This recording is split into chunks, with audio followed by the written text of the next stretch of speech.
Alright, so this is One UI 8.5, which is a bit of a mid-cycle update before the bigger One UI 9, and Samsung just released their first public beta, and I have it here on my Galaxy S25 Ultra. One UI 8.5 is still just based on Android 16, so there aren't going to be major changes on the back end, but Samsung is providing some other notable changes that were pretty needed. Samsung made some bold UI decisions when they released One UI 7 and 8, which definitely got some big backlash. With One UI 8.5, Samsung is giving back a little bit more of that control back to the users, and I've been really liking some of the low-key improvements. Now, starting with the good stuff, the quick panel is now actually customizable. You can finally resize and remove things from this page. I never ever use these smart controls at the top here, so I'm happy I can finally get rid of these. You can also add a lot more controls, so now this page is scrollable. I personally still like to keep it as a single static page, but it's nice that the option is here. Now, splitting the notifications and the quick panel is one of the most controversial decisions in One UI history, and Samsung is kind of trying to make up for that by giving you more customizations for the quick panel, so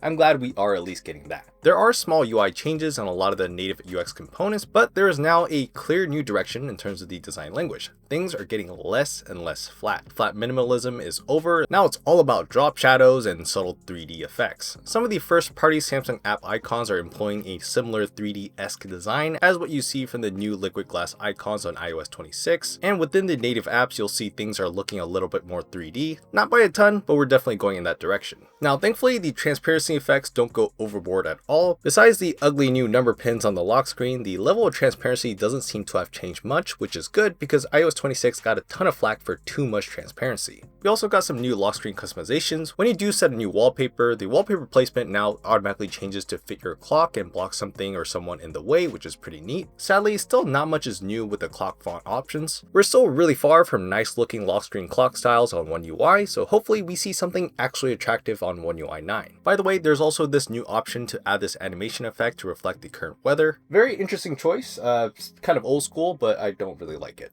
Alarms can also show the current weather when it rings, which is a nice touch. The clock app also has a new world clock view that I really like. There's this new staggered timeline view of the different time zones. It's a lot easier to understand the time zones this way, and you can also adjust the time to see how the time changes for another time zone. This is also a pretty small touch, but definitely one of my favorite things about this update. So those were some of the really visual updates that came with One UI 8.5, but there were a lot more behind the scenes low-key improvements that I've been really liking. Now when you use AI photo editing like object erasing or creating, you don't have to stop and save your photo to make further AI edits. You can just keep going and make even more edits, which is much more convenient than before. There's also finally support for partial screen recording, and it's nice to get all these options shown to you before you start your recording, so this part is a lot more user-friendly than before. QuickShare has some new additional privacy settings where you can choose to only receive files from other devices that are signed into the same Samsung or Google account. This might be a bit precautionary since Google found a way to make QuickShare and AirDrop work together, and that's coming soon to Samsung devices too. And for those of us that like to install non-Play Store apps or custom icon packs, you'll be happy to hear that we can now temporarily turn off auto blocker instead of having to turn it off and manually turn it back on later. For the DeX fans, there is now a tiny but really beneficial change, and that's the OS remembering the window size and position of your apps. So when you close an app and open it again, it'll open up to the same size as it was when you last closed it. Samsung DeX is far from being a desktop OS, but the little changes like this get us a little bit closer to that experience. So that's it for all the notable changes and features from One UI 8.5. Now keep in mind that this is just the first public beta and there may be some changes before the official release, but